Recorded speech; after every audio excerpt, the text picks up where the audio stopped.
Welcome to ESPN's presentation of college basketball on the 2021 NIT.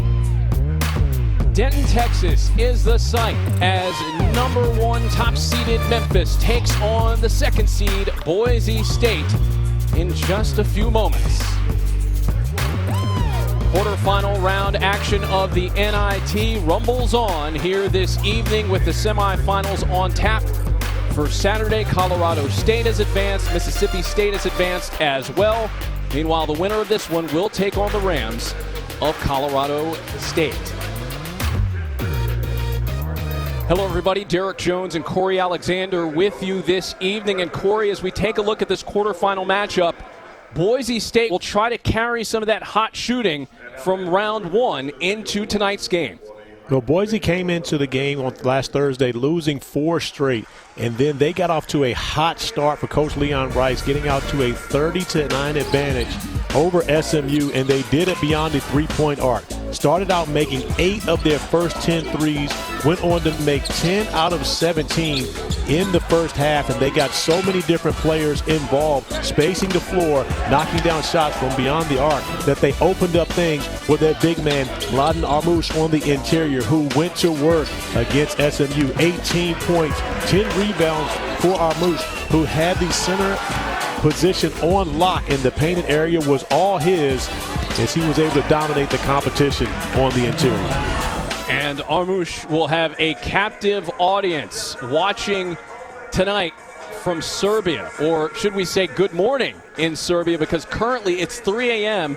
Friday morning as his parents watch on from Serbia, hoping to see his team advance to the semifinal round of the NIT. But we take a look at the other side of things, Corey, for Memphis. Their defense has been a big staple for them. Well, Memphis was a team that led the country in field goal percentage defense a year ago. Well, they're 9th this season at 39%, but you see what they do from beyond the three-point arc, only allowing 27% success to their opponents, and that's one of the areas where Penny Hardaway likes to get his guys out into passing lanes and take away those clean looks from beyond the arc. As we get a look there at Coach Penny Hardaway, the perennial NBA All-Star, 3rd season with the Memphis Tigers, and he has certainly impacted this program, Corey. When you consider Penny, we talked to him, he simply talked about managing personalities. That's been the biggest difference for him coming into college basketball from where he was a player to now as a coach, dealing with the personalities, but his group is playing very good basketball here at the end of the season. Leon Rice will try to stop the Memphis Tigers. And the head coach, the successful head coach, most successful in program history, 218 wins, as he made his way as an assistant at Gonzaga to Boise State, leading them into the NIT quarterfinal round, looking for a W, Corey. And Coach Rice, refreshed by the trip that his team was actually able to make home after 12 days on the road, getting back to Texas, but a refreshed group now with their eyes on winning an NIT championship. And we'll see how that impacts him, because certainly they were able to leave the bubble in Texas to go back home, as you said. We'll see if they have some extra juice here to start, similar to what happened to them in that SMU game that they were able to win 85-84. The opening tap controlled by the Memphis Tigers.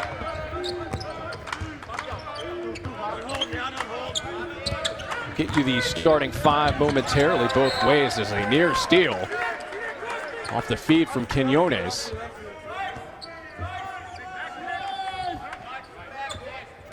Tommy Morrissey, Rod Dixon, Brooke Wells, your officials this evening. Ellis, Quinones, Nolly, Williams, Cisse, the starting 5 for Penny Hardaway's crew. Well, Landers Nolly got off to a hot start in their first matchup in the NIT, knocking down his first couple of threes. But it's more Boise State getting it done from beyond the arc, getting off to a hot start just like they did last Thursday against SMU. It's Dutree for 3 and an answer right back as Boogie Ellis equals it out at 3 apiece.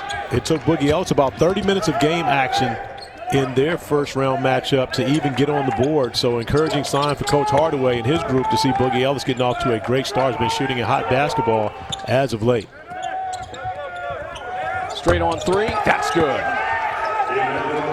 So Emmanuel Acott drills one from deep.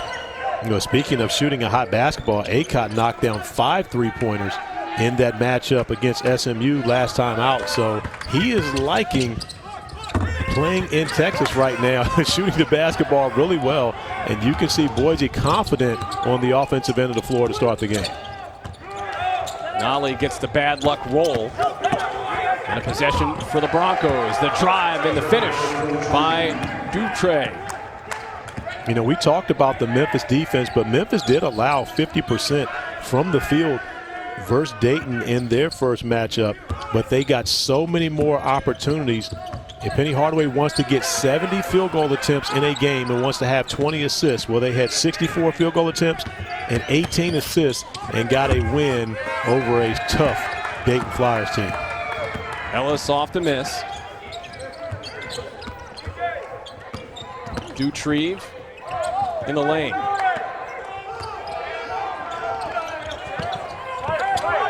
Armus in the post. You can see Armus got the attention of Penny Hardaway. The double team coming when he catches the ball in the post area. Acott wheeling and dealing. Missed the three. A rebound taken by Cisse.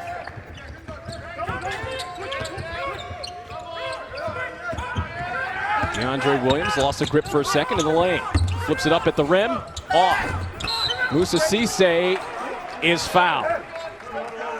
And that's where the Memphis Tigers can flex their muscle, is on the offensive glass. Coach Rice talked to us about the fact that his team had to be able to compete on the glass and not turn the basketball over. Where you see early in the game, Moussa Cisse attacking the offensive board, giving his team another opportunity.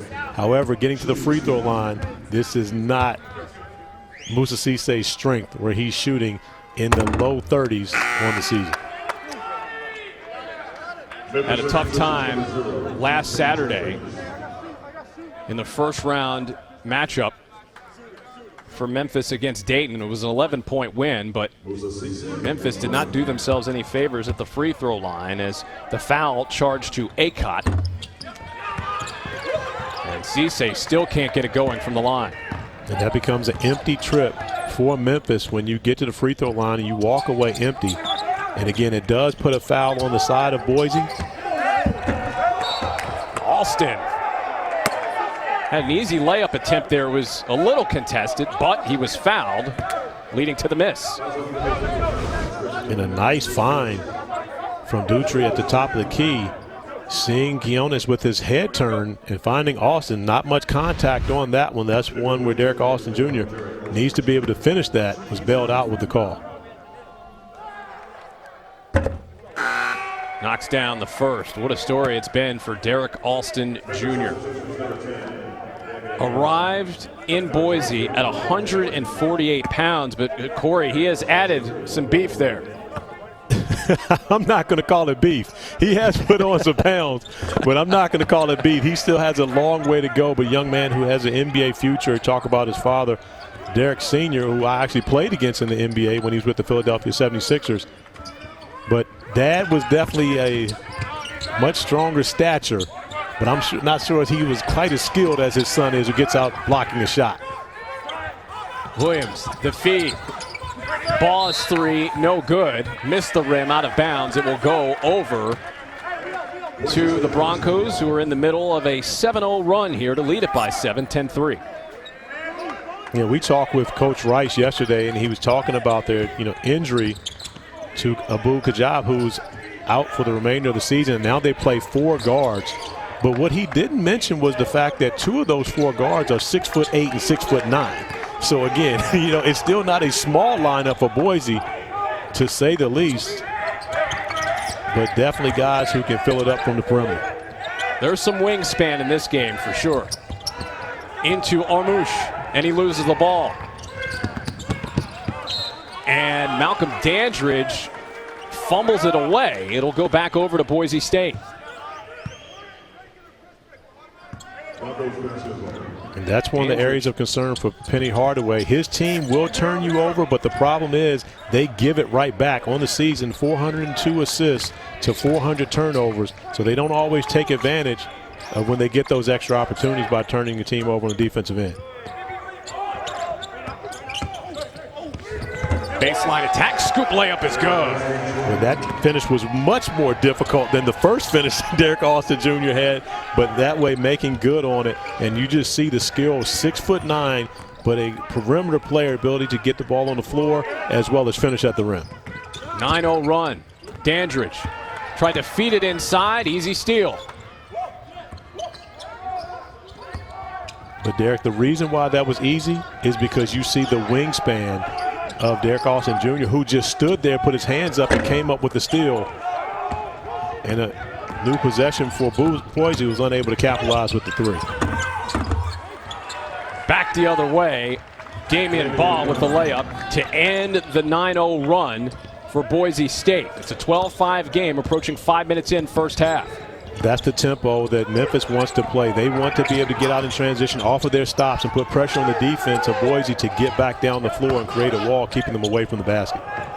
Acott again. Got it.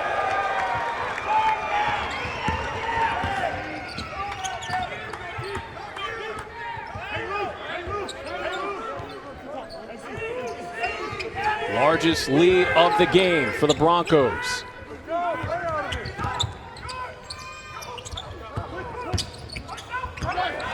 DJ Jeffries into Dandridge, who throws it down. Nice play by Jeffries attacking the paint. And when you think about size on the perimeter, both these teams have it. DJ Jeffries about 6'7" on the perimeter, getting things done, and now coming up with the stop on the defensive end of the floor. Williams, the feed to Nolly, connects.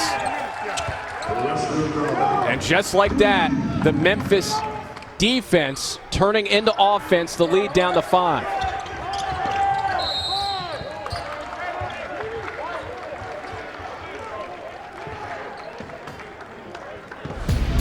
Memphis turning defense into offense. However, on the offensive end of the floor, DJ Jeffries with a nice find to Dandridge, who finishes it all. Memphis still trails by 5.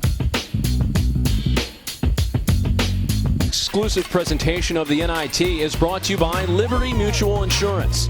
Only pay for what you need.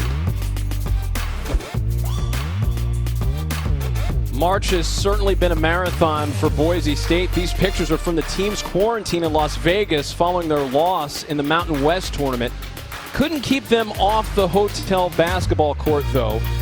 They left Boise for Vegas on March 9th, remained in Vegas until traveling to Dallas for their NIT opener last week against SMU. They returned home following the game with SMU, but traveled back to Texas on Tuesday and are obviously hoping to stay a little longer in the Lone Star State. We had an opportunity to talk with Coach Rice yesterday, and just getting away and getting back home, refreshing, recharging the batteries, and then being able to come back. He was positive that this would have a great effect on him, but he was really surprised of the start they got off to against SMU. He was told by a coaching friend that the longer you're on the road, by each day you get worse, and he was scared of what the product was going to be on the court last Thursday, but extremely surprised by the 13-9 start for his team that they held on to for a 1-point win over SMU. Great start for them in that one, and a pretty good start for them in this one, but Memphis fighting back as DJ Jeffries cuts it to a 3-point game. And great execution. You love that as a coach, coming out of the timeout, getting exactly what you were looking for, getting Jeffries an opportunity on the block. He's going to have a mismatch. Playing the 2-guard position, he's going to be bigger than most guys on the opponent's team. Ball lost that one. Not sure who he was trying to go to there, but easy steal for Alston. And now a jump ball called for. And DJ Jeffries just taking advantage of his size, with Penny Hardaway recognizing they were going to have a smaller defender guarding Jeffries, coming out of the timeout, going immediately to Jeffries in the post area, getting him an easy look. And we saw against Denton, after Jeffries knocked down a 2, he got much better on the perimeter, starting to knock down jump shots. Lucas Milner lost that ball off his leg, a turnover, and back over to the Tigers. Well, Corey, the one thing that Memphis has in their back pocket, of course, is that defense, so they can withstand a slow start. They've got to take better care of the basketball. Well, that's been an issue for them all season long. They just got back into a positive assist-to-turnover ratio. I mentioned the numbers before, 402 to 400, but that was after an 18 assist to 10 turnover effort versus Dayton. So they were in the negative before their last game coming into the NIT. But Penny Hardaway, liking the way that his team is playing right now, feels as though they're getting things together. And you see Coach Hardaway on the court encouraging his guy, Lester Quinones, who was huge for his team against Dayton in the second half of that game, scoring all 15 of his points. And he's a guy that hasn't really gotten off to much of an offensive start here today, but he often saves his best for last. First foul on Dutrieve. Just the team's second. And Corey, you hit the nail on the head there. I mean, Quinones was a monster in that game against Dayton on Saturday. Was 3 of 3 from deep and a perfect 5 for 5 overall in the second half from the field. Williams hits from the elbow. But you've seen the defensive energy and effort of the Memphis Tigers pick up, and their offense has been able to benefit from that. Now you're talking about a 1-point game, which was a 10-point lead. So right now it's Memphis on a 9-0 run. And that has really stunted Boise State's progress. Now DeAndre Williams, with his size, still the ability to play off the dribble. Austin matched him in size, but Williams still with the big bucket.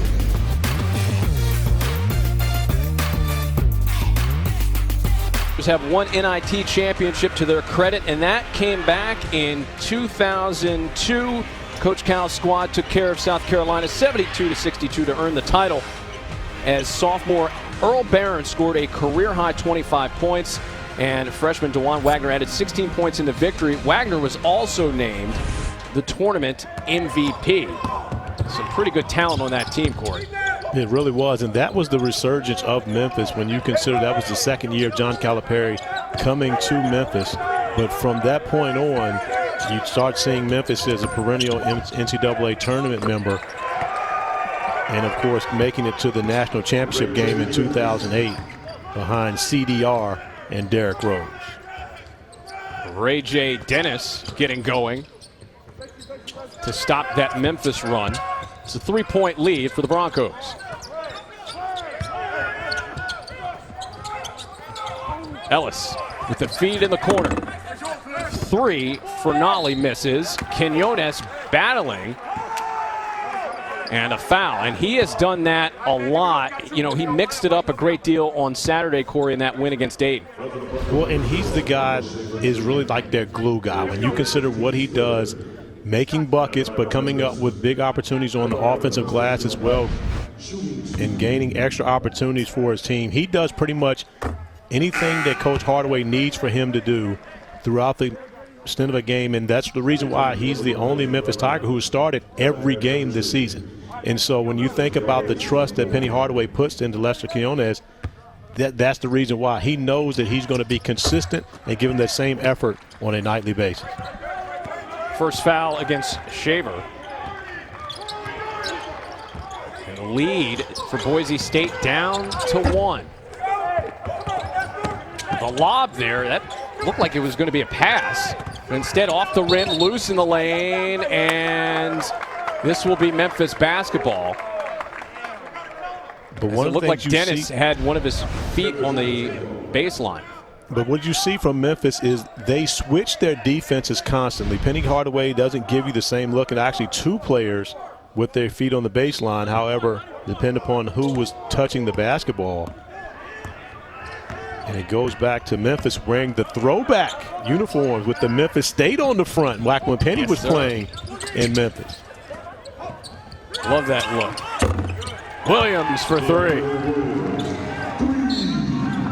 So DeAndre Williams giving Memphis a lead of a pair at 19-17. A great ball movement by the Tigers early in this game. And already 4 assists for Memphis as they take on the personality of their leader, who was a great assist guy, great passer, and he is about sharing the basketball. He wants his team to share the ball, always looking for the best shot, but then change defensively and come with different looks. You see, once again, extending that zone pressure in the half court, making it difficult for Boise to run any offense. And that sharing of the basketball has led to 7 of 8 Memphis players scoring in this game. Dennis down low. And hitting the deck hard is Alston. And he is shaken up. But it's simply a result of Alston going with his force, and then Musa Cisse meeting him at the summit. And you hate to see Alston on the ground. And hopefully that's a scenario where it really just scared him more so than he's hurt. You see Alston getting up to delight the crowd, a little limp walking away. But that's really more so, and when you go through this in live action, it's more so about you don't know that how you're going to fall. He falls on that tailbone. But a clean play, just a difficult position to have your body in with all your force going to the rim when you're met with resistance, unable to catch your balance. I can't see anything of malintent on that play, even though the officials may review it.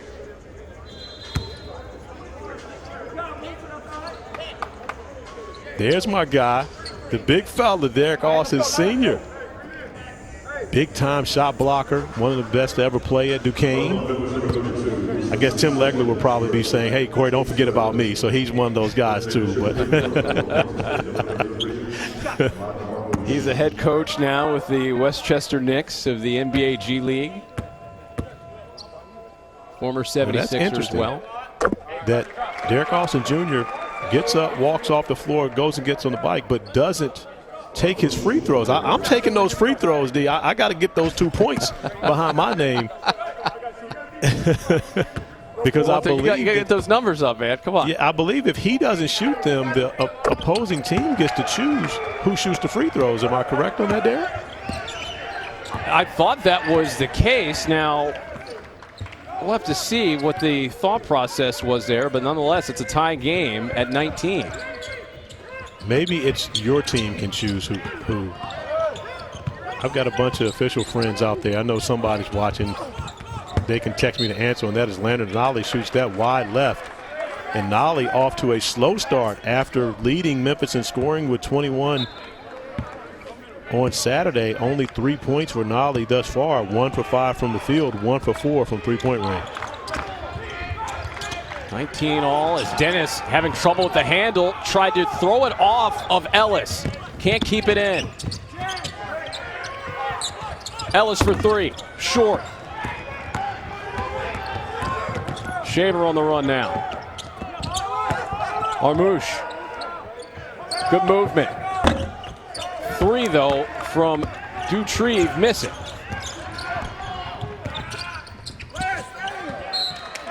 And that ball airmailed out of bounds.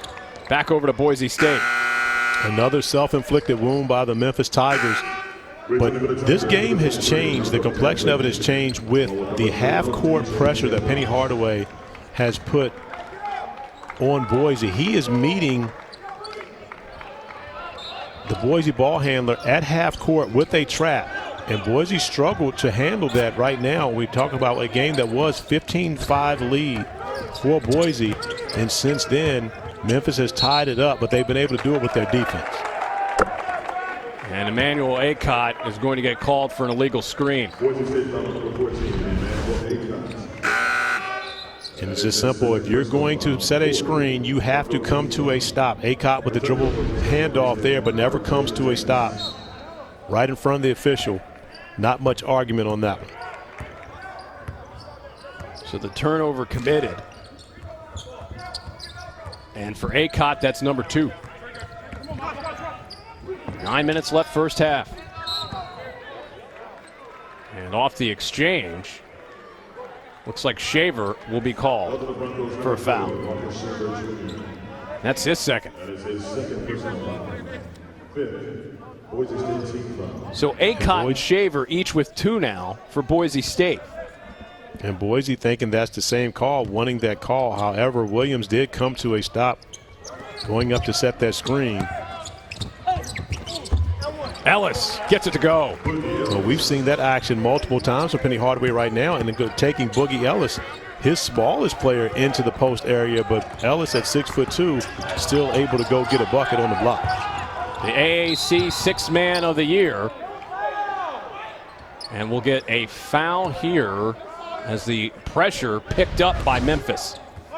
And you see just a simple duck in. Memphis ran this play for DJ Jeffries earlier, and then they go back to it, to Boogie Ellis, getting Ellis an easy look at the rim. And you appreciate that as a player when your coach gives you an opportunity, even as a guard. You know, of course, I go about 6'1", 6'2". You know, my opportunities to go play in the post, Derek, you get a big smile on your face, especially when you come away with a basket. The feed from Armus.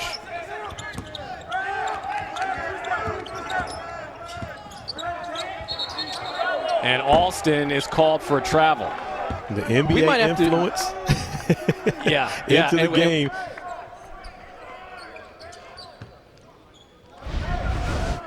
As we see Derek Alston Jr.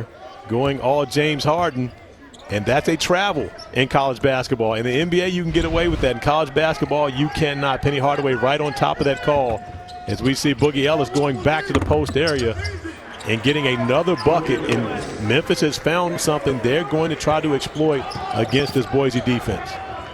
He's been a spark plug for this Memphis team at times, and you're seeing it here tonight. 4-point lead for Memphis. Good contest, but a little bit too good, according to the officials, on the drive attempt. Memphis has found something, and if it ain't broke, don't fix it. Boogie Ellis going to work back-to-back possessions, getting it done on the block for the Memphis point guard.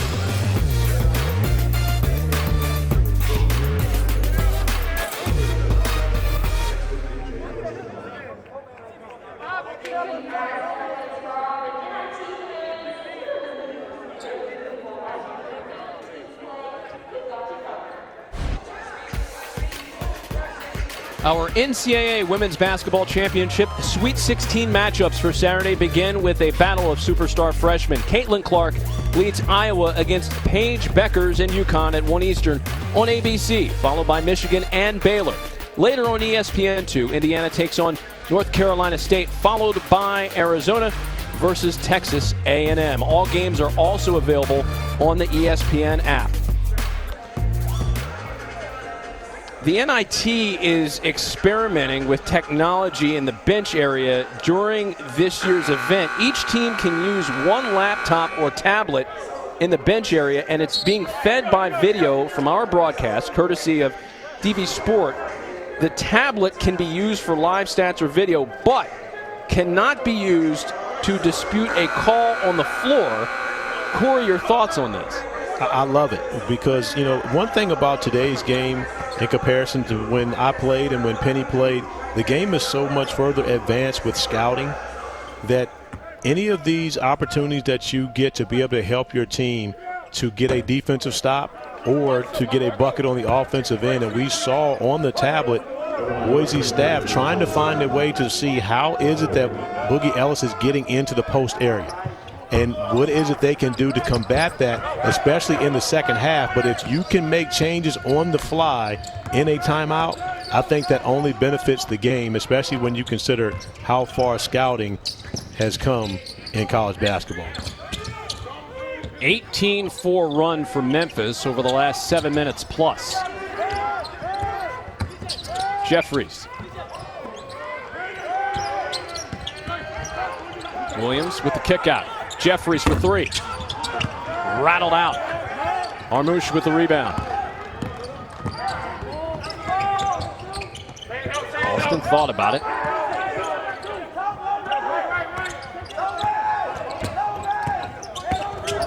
Ray J. Dennis to the rack. contested, and Dandridge there. Kick out for Williams.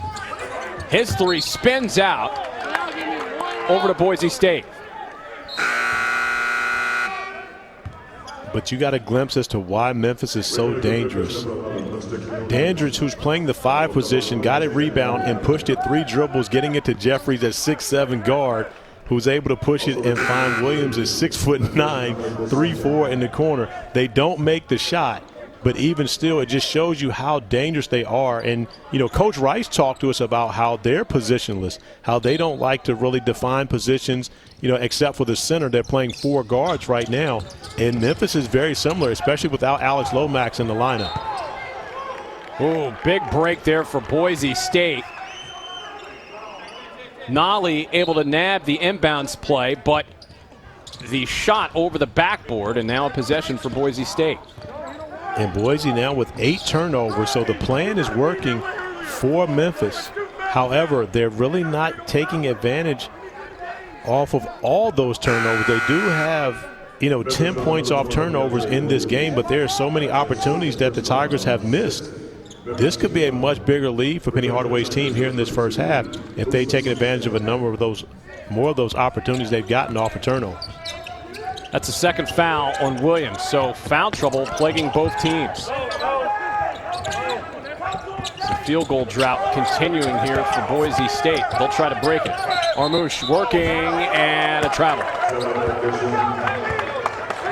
But the luxury that the Tigers have by being able to guard Armus without double teaming and allowing Moussa Cisse to guard him one-on-one, and then you see DJ Jeffries coming up with the late help, but forcing the 9th turnover for Boise State. At one point out of that media timeout, 7 turnovers, 6 field goals for Boise State. But a steal here, Alston ahead of the pack, lays it in.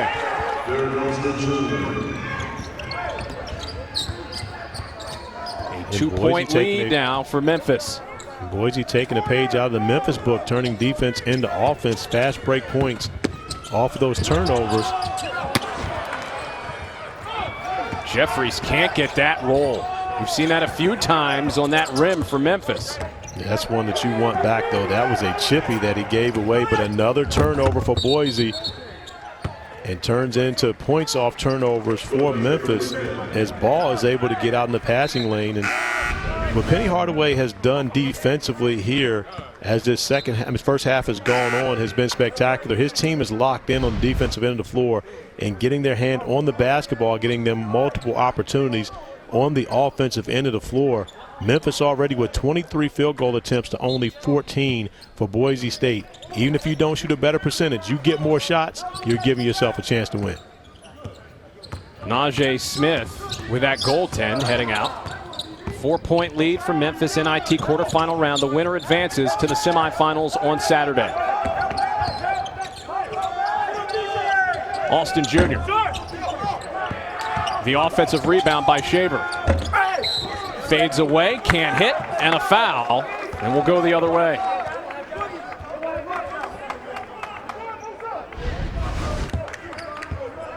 And you see whenever there are 2 hands in the back, that's going to get called 10 times out of 10. And right there, Cisse able to make the call knowing he got pushed. Otherwise, he's coming up with that rebound. One of the storylines in this game certainly will be offensive rebounds. The first just collected by Boise State. Memphis was just all over Denton as Jeffries hits that jumper. They at one point collected 16 straight offensive rebounds heading into half 2 as we get a player control foul. Acott extending that arm. And that's going to be 3 on Acott. Coach Rice trusting Acott to bring him back in the game, but his ball handling allows him to bring it up against the defense. But you see the push off, that right arm immediately when you extend it as he does and give Ball credit for selling it. But Acott does extend the right forearm, which picks him that 3rd foul up here in this first half. That was not quite subtle for somebody with 2 fouls as Cisse tries to keep it alive. Can't. Boise State basketball.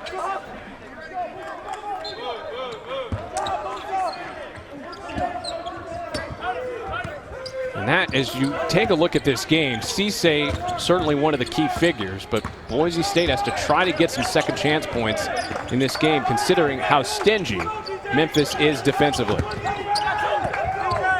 Dutrieve, got it. And that's a nice individual play by Dutrieve, but Memphis will live with that. If you just go out and make a great individual play against their very good defense, they'll live with that because they feel like they can get buckets on the other end of the floor. But more often than not, you're not going to be able to make a great individual play against these group of defenders. Dutrieve leading the Broncos in scoring in this first half. Alston Jr. for three. That's off. Ellis with a board.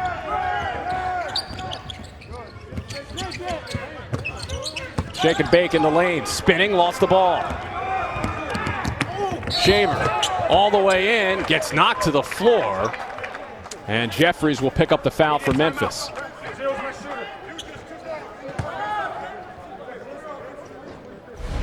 Well, if Memphis gives up a bucket, one thing you can rest assured, they're coming back at you on the other end of the floor. Boogie Ellis going off glass to give the Tigers a 6-point lead.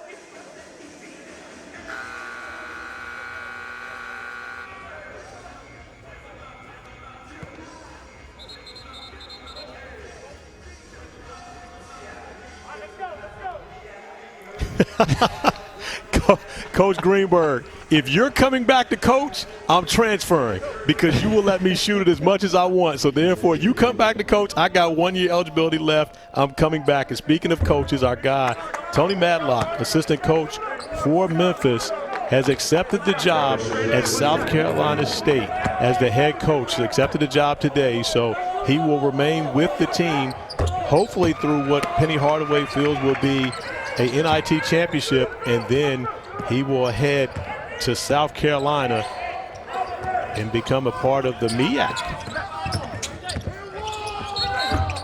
5-point lead for Memphis, and certainly congratulations to Coach Madlock and a part of the success here at Memphis over the last few years with Coach Hardaway.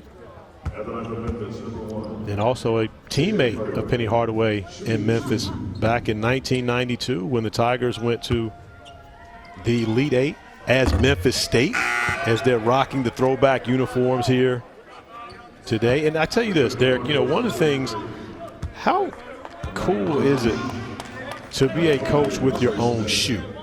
I mean, again, you know, one of the things that Memphis has on their, you know, they don't have it on these throwback uniforms, but they have it on their practice uniforms.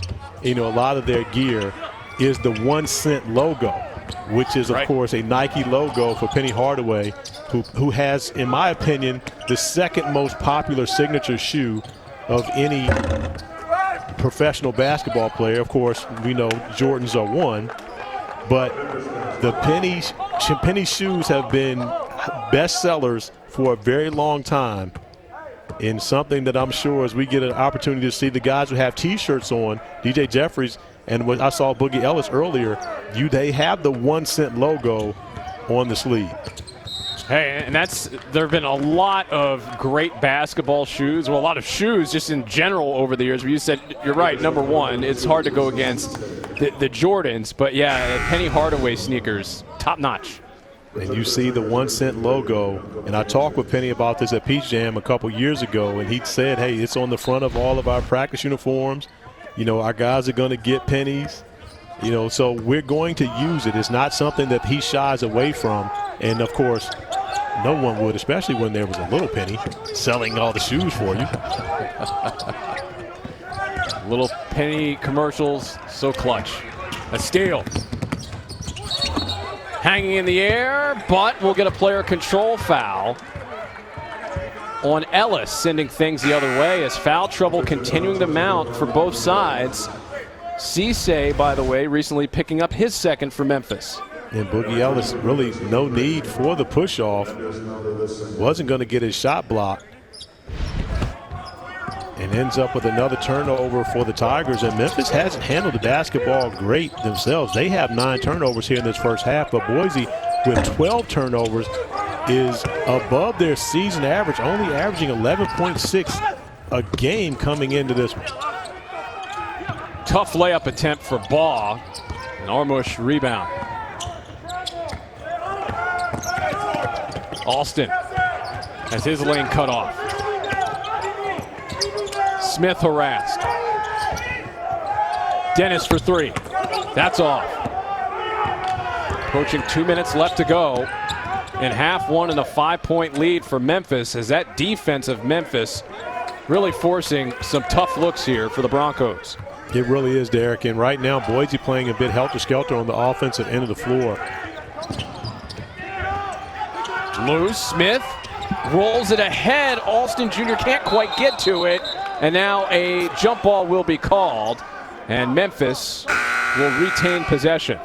And I can tell you right now, if Boise wins this game and continues on to play, that will be a play that Coach Leon Rice will show Derek Alston Jr. tomorrow. Because Dandridge got on the floor and Alston didn't. He reached for the basketball. And in a win or go home scenario, that's a play where you've got to match the aggressiveness of your team. Get on the floor after that loose ball, try to get that possession. Straight ahead 3 rims out from Jaden Hardaway, son of head coach Penny Hardaway. Still at a 5-point lead. Alston stripped, and now on the move. It's a 4-on-2, but a turnover as Dennis is able to take it away. 3-on-1, Armus slows it down. Saying hello to the family out in Serbia with that one. Right now, it's a 12-7 points off turnovers advantage for Memphis. But if there's one area that the Tigers look back at and see why they don't have a bigger lead if they don't going into the halftime locker room, it's because they have not taken advantage of those opportunities. 13 turnovers already for Boise for 12 points, not enough for Penny Hardaway's team. Jeffries with a shot clock winding down. It's a Hardaway offensive rebound in the new possession for the Tigers. And we'll get a timeout here called by Memphis. 3-point lead for Memphis, NIT quarterfinal. More to come in a moment.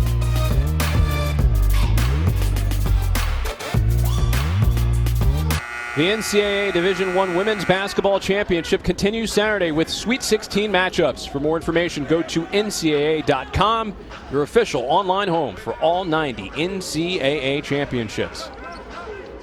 Fans taking in this one from the campus of the University of North Texas, the Super Pit, as it's known. Derek Jones and Corey Alexander with you, as leaning in for the bucket is Nolly. Anders Nolly getting his second basket here of the first half. Well, what a block by Ball. Milner could not throw it down.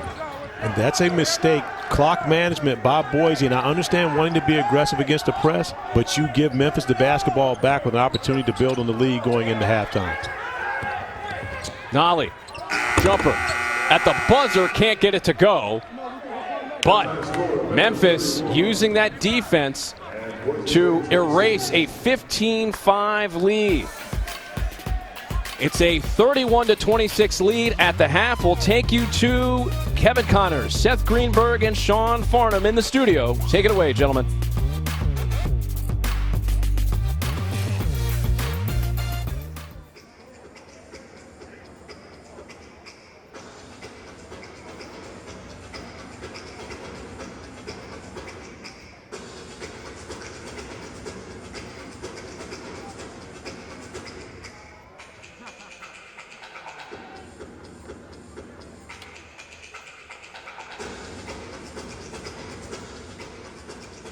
State by 5, 31-26. Derek Jones and Corey Alexander with you this evening. And Corey, Memphis so far this season, when they lead at halftime, they are 15-4 this season. What have you seen out of the first 20 minutes between these two squads? Well, I believe that Penny Hardaway got exactly what he wanted defensively from his team in the first half. And Leon Rice got off to a great start with his group coming out knocking down threes. But when you consider the fact that both these teams have a combined 23 turnovers, it's been inefficient to say the least offensively in this first half. But Memphis only 12 points off those 13 turnovers for Boise. And that is really where the difference has been. A 5-point advantage in points off turnovers and a 5-point advantage in this game, which is now 2 after Boise knocks down the 3 to start off the second half. An NBA 3 from Marcus Shaver to get going for Boise State. They turned the basketball over 13 times, as you mentioned, in that first half, Corey. Their season average is 12. So a 3 there by Quinones as he tries to deliver his second half magic again. Yeah, Quinones scored all 15 of his points against Denton in the second half and knocked down 3 3-pointers along the way. So when you think about he saves his best for last and off to a great start here in the second half. Nice find, making the extra pass. Boogie Ellis with the penetration. But Quinones, who likes to play the air guitar after every shot. I think that's an air guitar, Derek. Or he's playing it kind of on the side. It may be like a – what's the big one that stands on the ground? A bass? Yeah, kind of. I was terrible in elementary school with instruments, so I'm the wrong guy to ask. Bother asking you. I played the recorder when I was in elementary school. There was an inadvertent clock stoppage here that is leading to the delay in my discussion of recorders on the air. By the way, everyone played the recorder in elementary school. It was required. That's my point. I had zero musical talent. But here for Memphis, trying to obviously use that defense to their best ability to turn over Boise again in a situation where Boise State, as we said, the 13 turnovers in the first half, well off of their pace, but also, too, not near the start that we saw from them in the SMU game. But they did get out to a 15-5 lead early in this game, right, until they couldn't hang on to the basketball anymore. And when you look at the game thus far, Memphis has 7 more opportunities from the field in the shooting 45.2%. So when you think about, the fact that they're just getting more opportunities is going to give them a better chance to win this game in a 5-point lead right now. But I'm sure that's something that Coach Rice talked with his team about at halftime, is how they needed to attack this, especially the half-court pressure, not necessarily the full-court pressure, but the half-court pressure of Memphis to make sure they get quality looks on the offensive end of the floor. Corey, I have received confirmation from our research staff that is a base. It's essentially it's a double bass or a standing bass, whatever you prefer. So me with no music knowledge told you that it was a bass. But yet, you would not co-sign with me on that. I see where we are right now, Derek. I understand our relationship has been strained, to say the least. No, I want you to look at this as my musical knowledge as far as playing instruments goes it's less than 0. The runner missed, tipped back outside. As Nolly on the move. Landers Nolly, as we saw in the end of the first half, losing the headband. Now, he did this in their game on Saturday versus Dayton. He lost the headband, but he started the second half with the headband back on. But hasn't shot the basketball well today, so Nolly leaving the headband in the halftime locker room, hoping that's going to affect his shooting on the offensive end. 3 fouls now against Cisse, a minute in to the second half. Double team there along the baseline, and Dutrieve calls a timeout. So we'll take a step out as well. More from Denton in a moment with Memphis up by 5.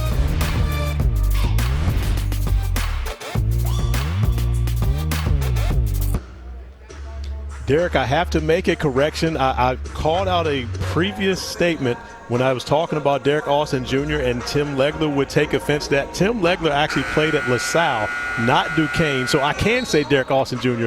may be the best player to ever come out of Duquesne. And when you think about guys who were the best, getting it done on the court and now coaching at their alma mater, Penny Hardaway right there on my first team. When you think about Penny Hardaway, of course, Aaron McKee at Temple, Anthony Grant at Dayton, who Penny Hardaway beat in the first round of the NIT, and then Juwan Howard and Patrick Ewing in the front court of that group. And right now, I told Penny Hardaway and I told Anthony Grant last week, I could win with that team. No question about it. If I get to coach that team, I am winning. I'm getting the ring. We're already measuring for the ring right there, Derek. That's a tough list, too. There are 35 players / now head coaches who fall under that distinction of now coaching at their alma mater.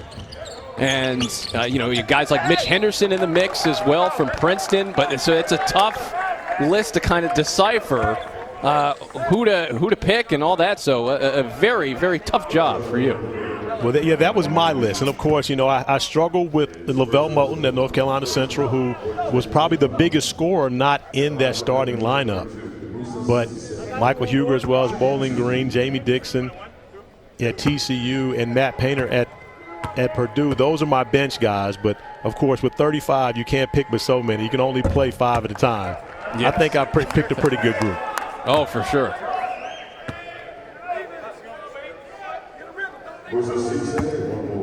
Moussa Cisse.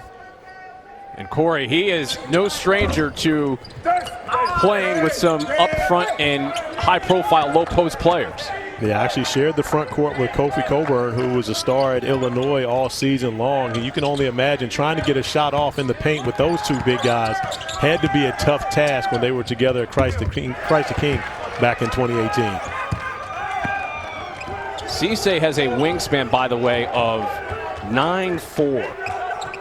That's pretty sizable. That previous foul, by the way, charged to Armus. Yeah, Moussa Cisse should be a senior in high school right now. He actually reclassed up and skipped a year of high school to join the Memphis Tigers. He was actually in the class of 2021 to come out of high school. So it's learning on the fly for Moussa Cisse. Battling is Williams and company. Can't get it done. There's an injured Broncos player down, back behind the play. But I love watching guys get up from injury and come back. I was almost thinking he was going to shoot that because when you can't get back into the play, but then you come up with the shot. Shaver for 3.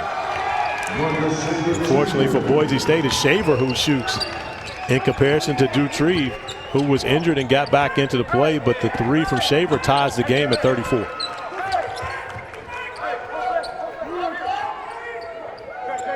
Just about 3 minutes in, half 2. Into Quinones. Lost the grip for a moment.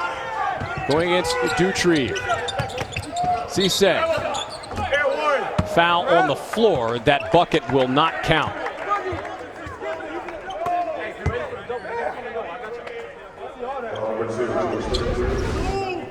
Boise State handling the pressure and seeing out of the trap the skip pass. Puts Shaver in a nice rhythm to step up and knock down his second three-pointer here of the second half to tie this game at 34. Last foul charge to Armus. It's his second. In is Williams. He can't connect on that one. Tipped out of bounds, and it'll go over to the Broncos. First ever meeting between these two programs. In the NIT quarterfinal round, the winner goes on to the semifinals, which take place on Saturday.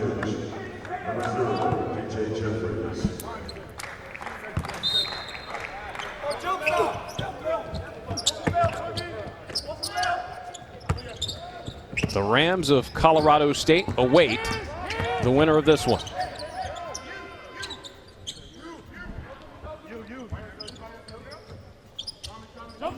Of course, Colorado State, a Mountain West Conference member, as is Boise. So if those two teams get together, as Zakat knocks down the turnaround jumper, he's been very good here in the second half. Have to remember he's playing with 3 fouls, but if Boise's able to move on, those two teams have a lot of familiarity with each other. Aycott, the only player in this game in double figures in scoring. Straight ahead jumper, that one missing. It's a 7-0 run for the Broncos, who lead it by 2. Shaver lost the ball out of bounds, back over to Memphis State. 36-34 lead for Boise State. Memphis trying to regain the lead when we come back.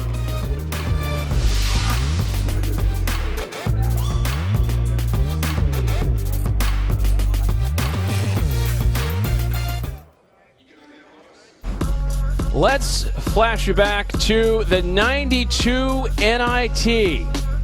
Corey Alexander. Corey, what do you got going on here? How they leave that guy open in the corner, Derek. I don't understand how they left him open. That's knockdown. But my man Brian Stiff putting Elmer Bennett on his back with the in and out and the finish. And the opportunity to play and win in the 1992 NIT championship is a memory that I have with my teammates. We still talk about it. We still celebrate it. But when you think about it, is it a good omen? Well, my teams went to the NCAA tournament for the next 3 years, and that's been the same omen for the Memphis Tigers. When they advanced to the NIT semifinals in 2005, you look at what they were able to do from 2006 to 2009 under John Calipari, and then 2010 NIT appearance under Josh Pastner. After that, 4 straight NCAA tournament appearances. For Penny Hardaway, this is an opportunity to be able to build on this with younger players and hopefully a core that he will have back next year and be dancing once again. Aycott with the ball off the miss. 2-point lead for the Broncos. Step back. Shaver can't hit. A loose ball over to Memphis. Ball. You know, I'd have to mention, of course, I believe that Penny Hardaway. Oh, wait a minute. DeAndre Williams with the follow. But I do believe that Penny Hardaway's team would have been an NCAA tournament participant in 2020. Of course, there was no tournament due to COVID. But I believe that his Memphis team would have been in the field of 68 a year ago. And unfair to Coach Hardaway, you know, as well as Anthony Grant. You know, we talked about this in their game on Saturday.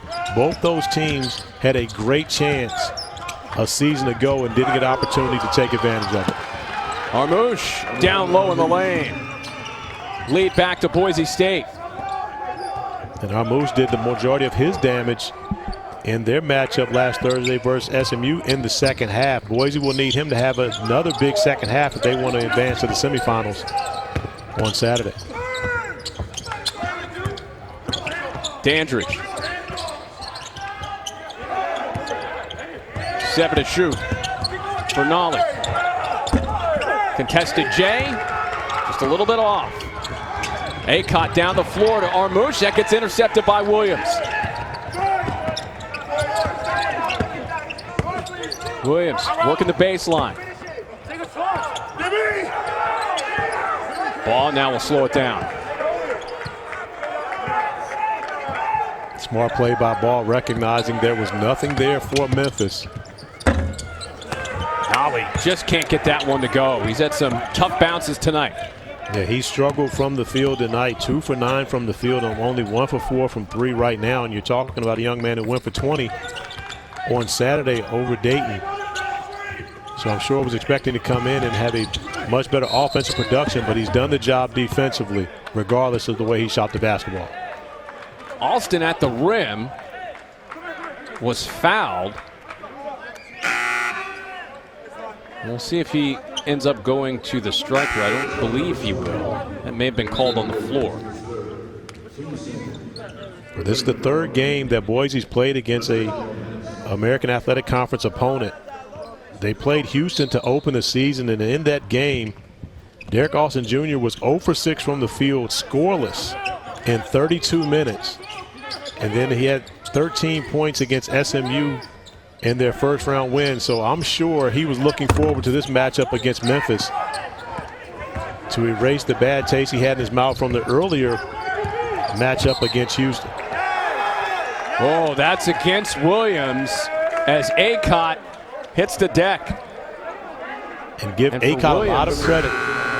for the way that he's played, especially defensively here in the second half with 3 fouls, but he has not lost any of his aggressiveness on the offensive end or the defensive end. Does a great job going down, and oftentimes you'll see players, especially in the post area, they want to bump once or twice, and then they'll decide to take the charge on the second or third hit. But Acott, anticipating he was going to get hit, goes down and draws the charge in the post. Number 4 on Williams, so we may not see him for quite some time. And that's a big loss. Williams, one of the most versatile players for this Memphis group. That we talk about positionless basketball, they're right at the top of that when you consider so many different guys handle the basketball and make plays, but Williams is definitely one of their better playmakers. Ray J. Dennis to the rim, contested.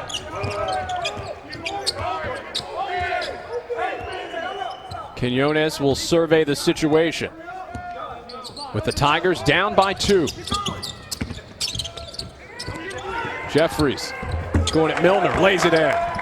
Nice patience by DJ Jeffries, recognizing that no one was leaving the shooters on the perimeter, pivoting and pivoting once again, finding the easy layup to make it a tie game once again. Dennis outside 3. That missing out of the hands of Acott. Loose ball out of bounds, stays with Boise State. Tie game at 38. More to come from Denton, Texas in the NIT quarterfinal in a moment.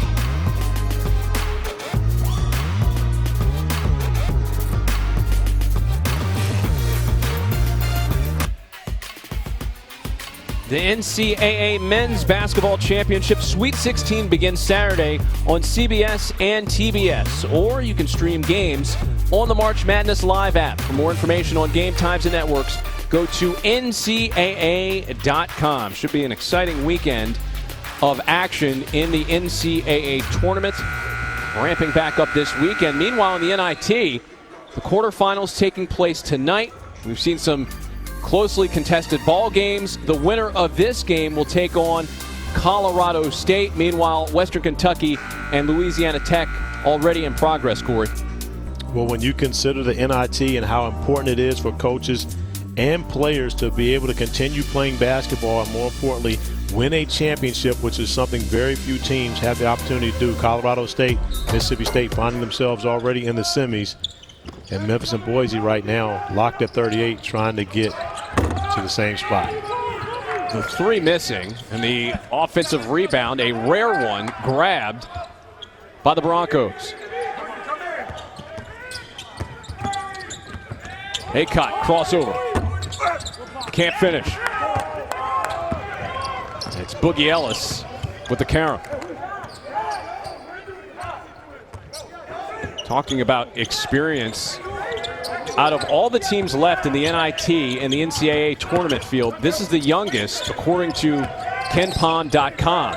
Just over a year on average in experience on this Memphis team. You know, and that's, to me, that's a skewed argument. And the reason I say that, DeAndre Williams is 24 years old. So, again, I can't imagine how you could have one of the least experienced teams still playing basketball when you consider the NIT and the NCAA. And you've got one guy who's 24, and, again, nothing against DeAndre Williams. Again, you know, everyone's path is different. But a 24-year-old on your team, and you've got one of the least experienced teams, something just doesn't seem right about that. The jumper by Jeffries gives Memphis a lead back at 2, 40-38. Ooh, fans were calling for a little bit of a travel there by Alston when he was loading up for the 3. He misses nonetheless.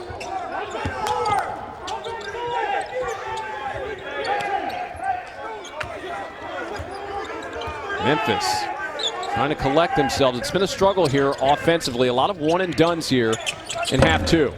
Jeffries and a defensive board, but first a foul before we get to that point.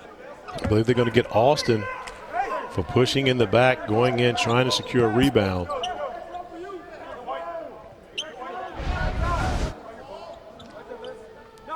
As you see that That foul was on Dennis. Okay, I was about to say, because it doesn't look like Austin did much of anything to deserve that foul. But Dennis was the one who picked it up coming in. As Boogie Ellis now going off the bounce. But you see when Memphis is able to score, they're also able to set up their full court defense. And they were able to keep Boise off balance the entire first half with the trapping. With the pressure resulting in a foul on this possession. So Ellis with that long two, but then picks up the foul on the other end. That's his second foul.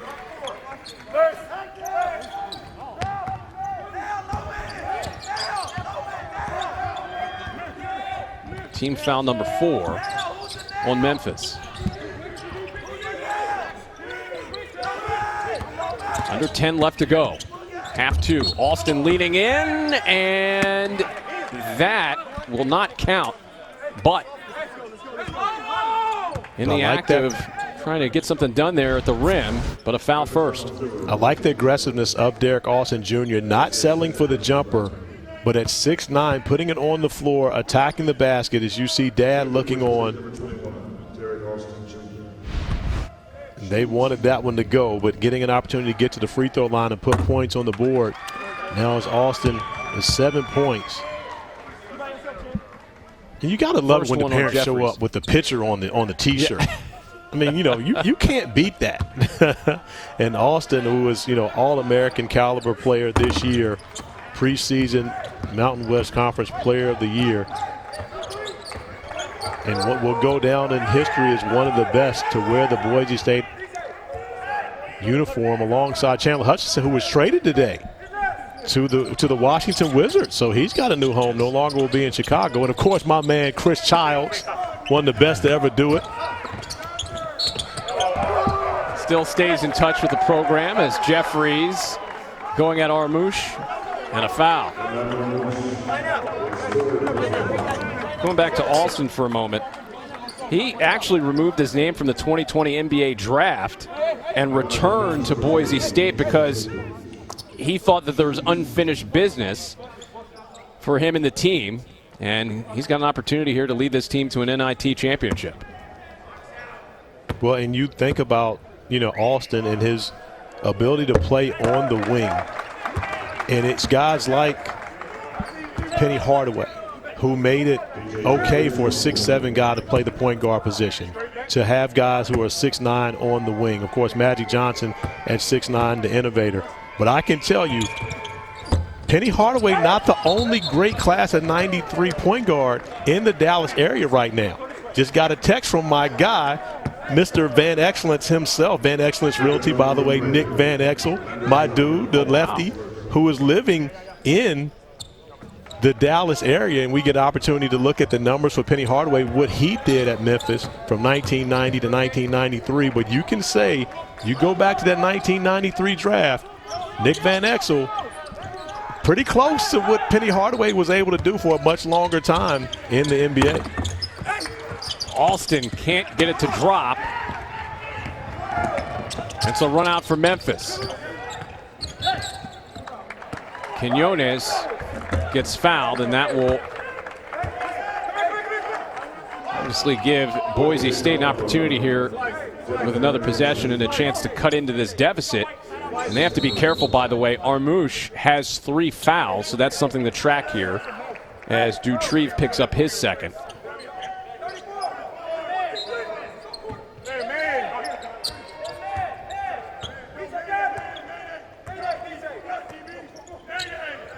This game, score-wise, this is in the wheelhouse of Memphis and what they can do to you from the defensive standpoint. Nolly for 3. That's no good. Austin with a loose ball.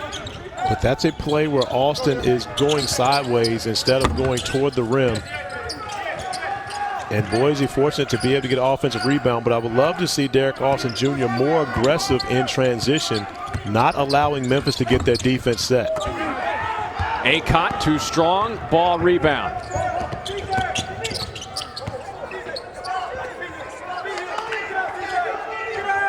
And right now there's a mismatch. Penny Hardaway trying to get everybody out of the way. Moose guarding Boogie Ellis, and Ellis going to the sidestep jumper, settling In comparison to putting him in drive, that's a play where a point guard has to be able to get to the rim. The scoop attempt by Shaver the other way. He wanted a foul, doesn't get it. As the Broncos continue their cold spell from the field. They've missed on 11 straight. 4-point lead for Memphis. In the lane, dropping it in. But you can hear Penny Jeffries. You can hear Penny Hardaway on the sideline communicating to his team where they want to go as far as the mismatch is concerned, who they want to get the basketball in the hands of. On that possession, it was DJ Jeffries. He wanted him to attack the basket, but Dutrieve doing a great job getting back in transition. DJ Jeffries recognizing the mismatch, going to drive it and finish it. We've got a game here.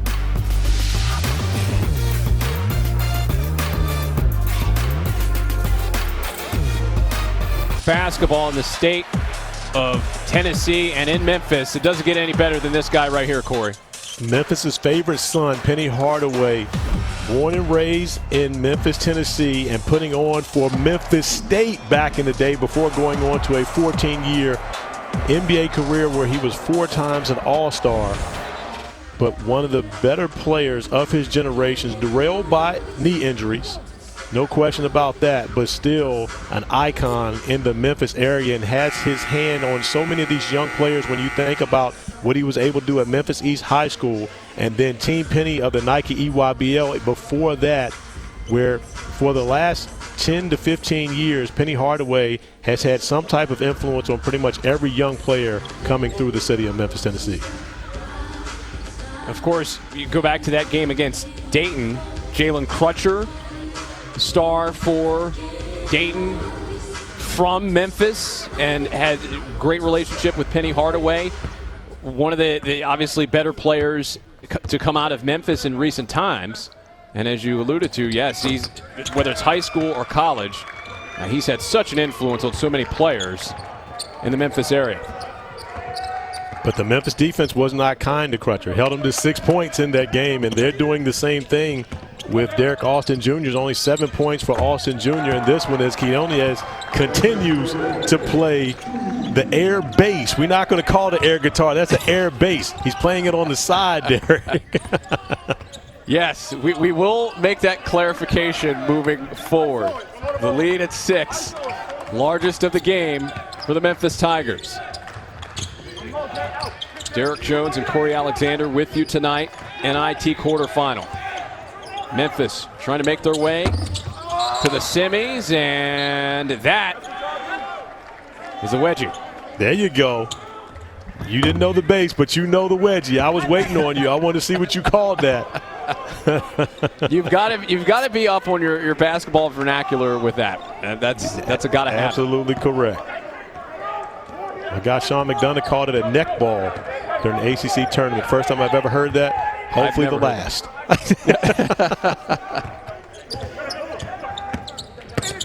Hardaway to the rack, hanging in the air and scoring. So okay, Jaden Hardaway in off the bench to add to the lead. And here's some trivia for you. Okay, Jaden Hardaway wearing the number 1. Did his father have to give him permission to wear that and unretire that number? Ooh. No, that's a question. You got to answer it. Don't say, ooh, that's a question. Well, I'm going to say yes. Okay, you're wrong. Penny wore number 25 at Memphis. At the time, you could not wear the number 1. The number 3 was the lowest number you could wear. And Shaver knocks down another 3, where he has been the offense for Boise here in this second half, knocking down his 3rd three-pointer of the half. See, that was a little bit of a trivia question right there. I was waiting for you to tripped fall me up for there it. for sure as Nolly knocks down the jumper. 7-point lead, 52-45. Leaning in is Acott, can't get it. Jeffries to Ball, lays it up and in off the window.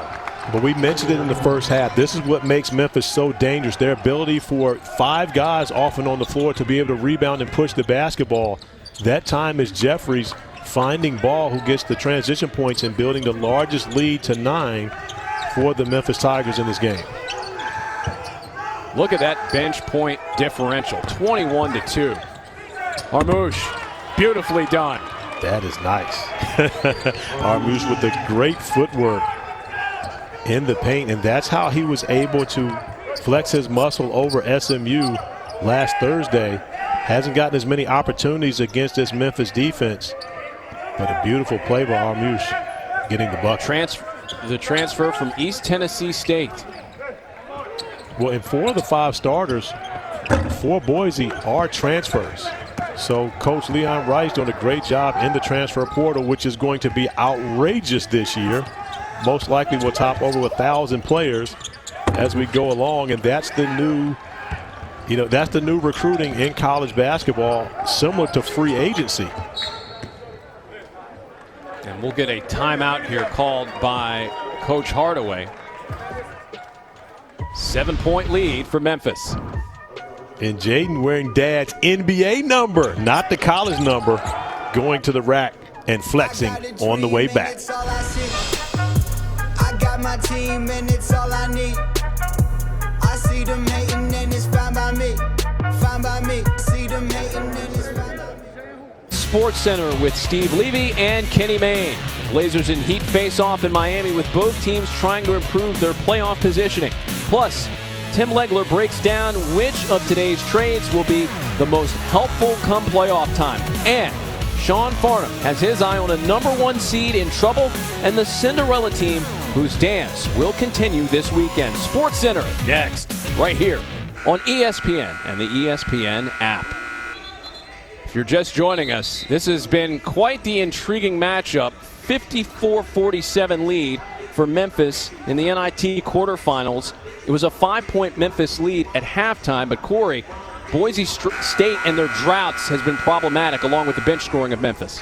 It really has, and the turnovers have been an issue for Boise State as well. But you consider a 7-minute, 19-second drought between field goals in the second half. They did make some free throws in that stretch, but Memphis has been able to extend their lead simply because of their defense. Right now, Leon Rice trying to figure out a way to get some points on the board against this stingy Memphis defense. They've been able to get stops, but they just haven't been able to score often enough to put pressure on Memphis.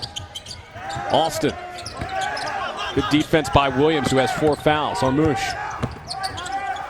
turns the other way and scores. So his back-to-the-back basket game has been pretty effective here. And he was the answer for them last Thursday against SMU in the second half, and he's trying to be the answer once again, trailing by 5 here to the Memphis Tigers. 4 players in double figures now for Boise State. Nolly. Can't bank it home. Looking for a whistle there, did not get it. And you see the double team.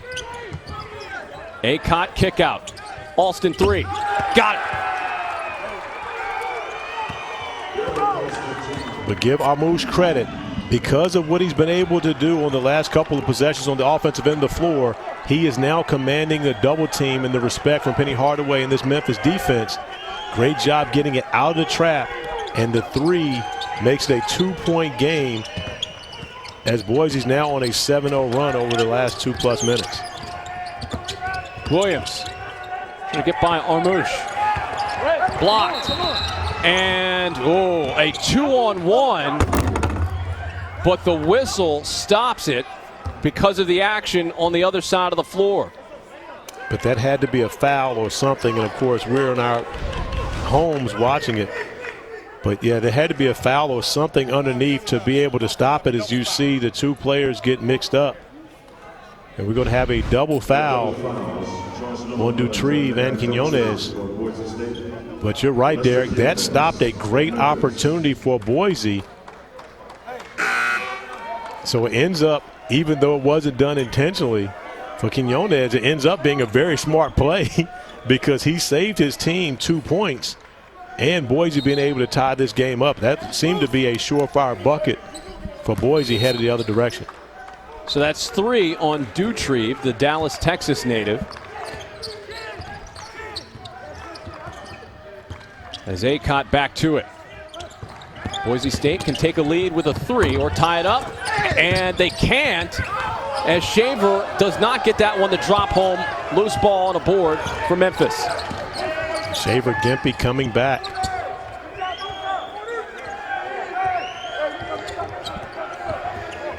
Two minutes left to go from Denton. Williams drops it in, and a foul as Cisse was about to go up with it. Again, free throw shooting could be a storyline late. Well, you see Williams with the nice find to Musa Cisse headed to the basket. But now you send Cisse to the free throw line where he has struggled all season long. And so that's a great foul if you're Boise. 1 and 1 off for Cisse and an Acott board. Memphis tonight from the line, 3 of 11. But they lead it by 2. But you and I both know in close games in this scenario, you've got to be able to make free throws, and you've got to have a guy that can go get a bucket. Armus ties it at 54, and a timeout called by Memphis. 1:23 left to go. Another tight contest late.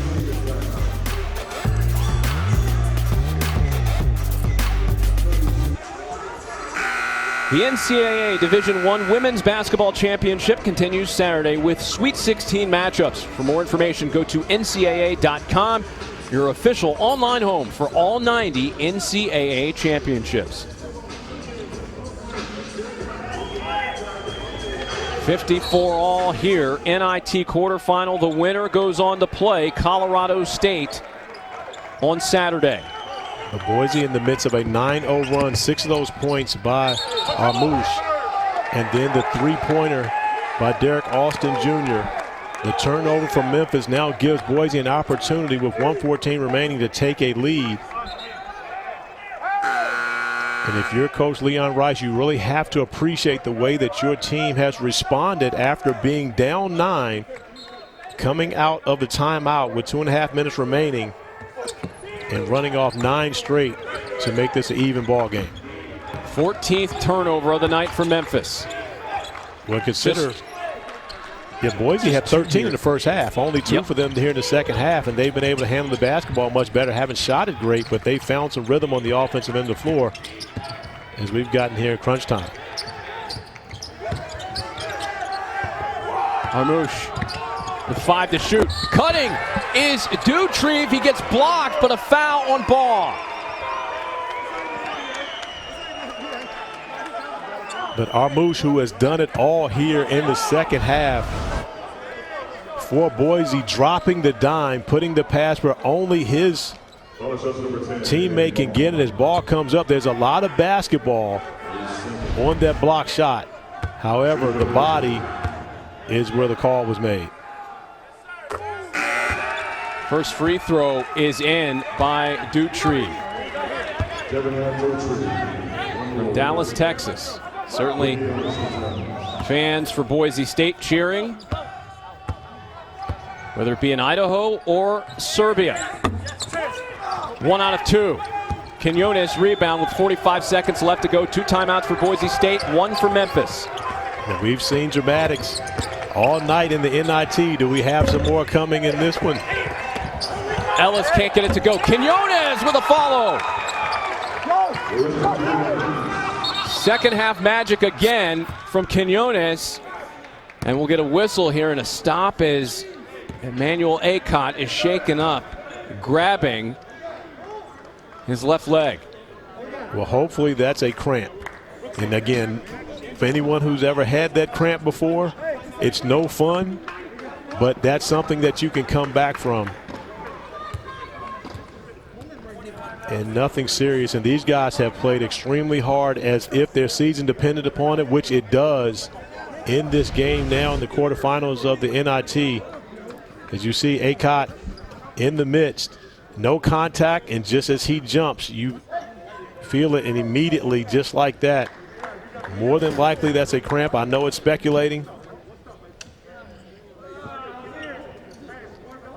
but you've seen this a number of times, especially as you get this late in the game and guys who have played so hard. You see Quinones coming up with the offensive rebound, the putback to regain the lead for Memphis. You can see they're trying to stretch out that left foot.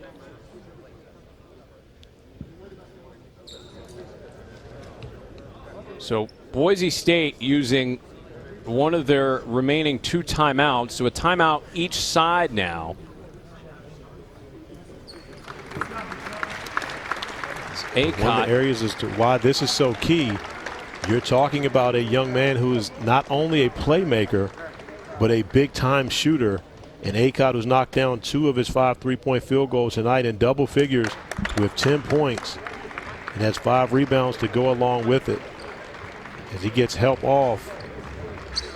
And tough for Coach Leon Rice not to have him on the floor in what could be the final possession of this game. And there's no question about it. That's a tough injury for Boise State in a 1-point game, because also you take a look at the assists. 9 assists tonight. He has 5 of them. There's somebody who is sharing the basketball effectively for his team. Yeah, he had 9 assists against SMU in their win last Thursday. So we talk about a playmaker as well as a scorer, as is Acott.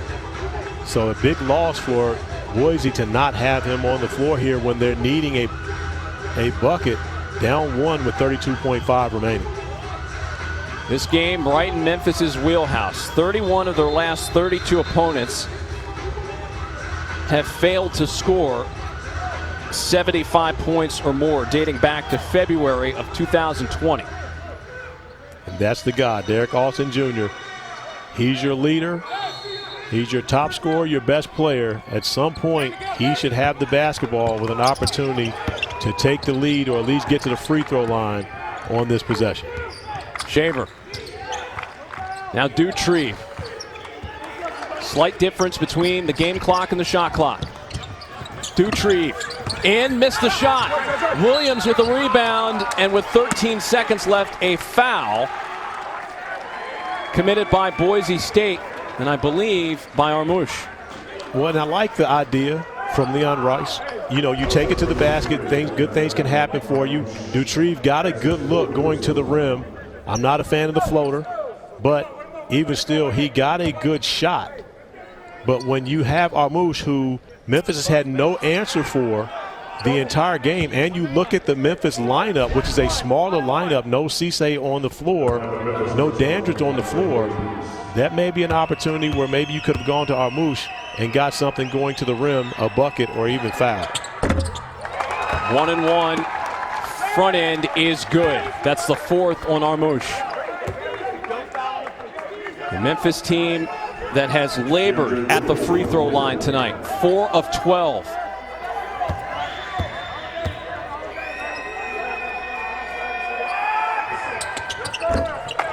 Gets both. 2 big free throws from Williams to make it a 3-point game. And we've talked about experience. And Memphis, who has struggled all season long at the free throw line, you've got your 24-year-old veteran coming to the line in crunch time and making 2 big free throws to make it a 3-point game. And right now, if you're Penny Hardaway on this possession, I wouldn't be surprised if you see full court pressure by the Tigers and even taking a foul in the backcourt to not even give Boise an opportunity to get down the floor and get a quality 3. But I think they'll probably try to trap first and see if they can hold the basketball up, kill more time, and then foul if necessary, and not allow Boise to get a good look at a 3.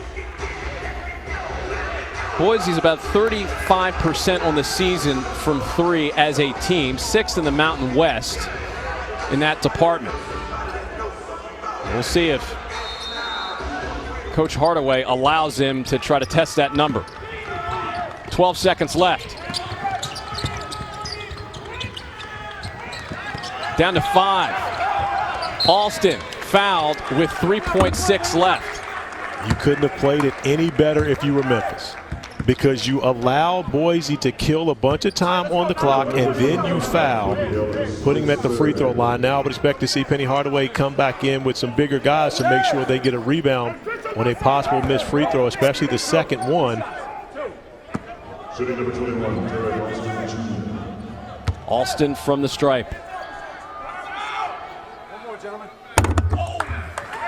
Knocks down the first. Corey, what do you do here?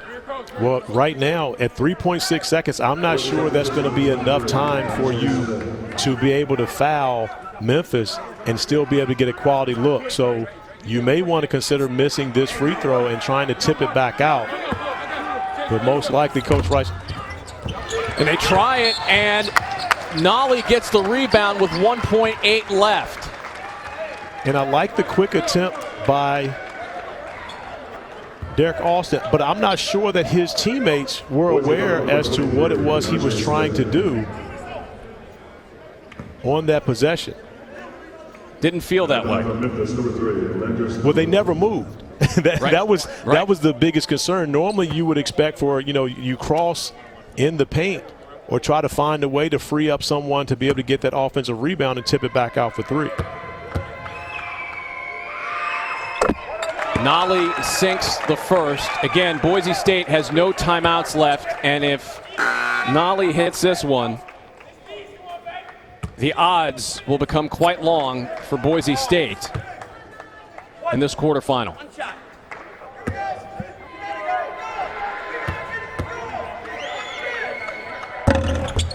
Second one trickles out. The heave down court is no good, and it's all over. Memphis survives Boise State 59-56 to advance to the NIT semifinal. For Corey Alexander and our entire ESPN crew, I'm Derek Jones. Thanks so much for watching the final from Denton. Memphis 59, Boise State 56, and they are moving on to the NIT semifinals. SportsCenter is coming up next.